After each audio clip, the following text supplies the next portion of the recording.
नमस्कार मंडळी, मी विजया उल्हास गोखले नर्मदा गृहोद्योगमधून आज वेगळीच रेसिपी आपणासाठी आणली आहे. काय आहे रेसिपी? पियुष. तुम्ही कधी प्यायला नसेल प्यायलं तर नक्की पिऊन पहा.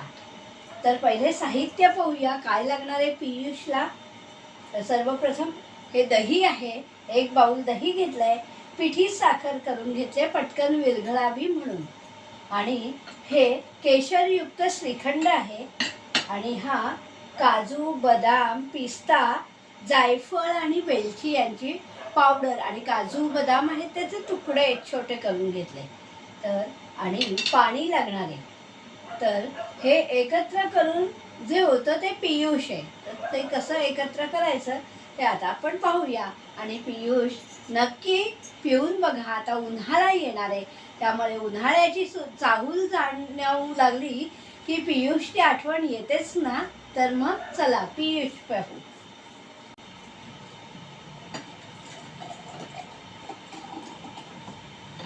हे दही घातलं आणि त्यात थोडं पाणी घालूया.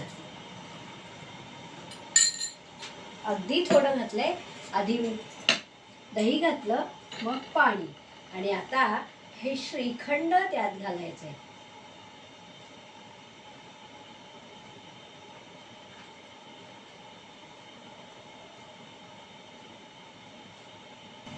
हे दही आणि श्रीखंड आणि पाणी यांचं मिक्सचर आहे.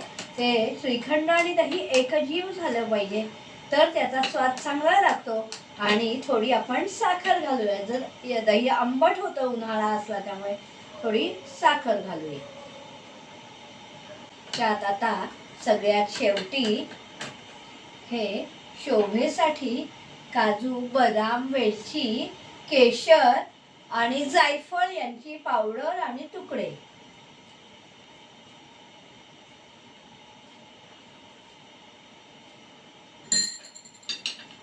तर असं हे पियुष तयार आहे.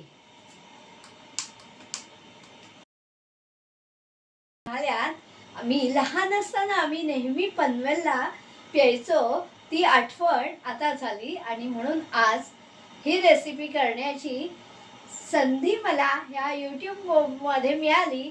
तरी सर्व या चॅनलला लाईक करा, शेअर करा, सबस्क्राईब करा. आणि ही थंड पदार्थ सगळ्या मित्रमैत्रिणींना खाऊ घाला, पिऊ घाला. आणि असा उन्हाळा तुम्हाला सुखकर जाओ. उन्हाळ्याच्या सगळ्या रेसिपी पुन्हा दाखवीनच. तिथपर्यंत आपण पियुष पिऊया. धन्यवाद. नर्मदे हर.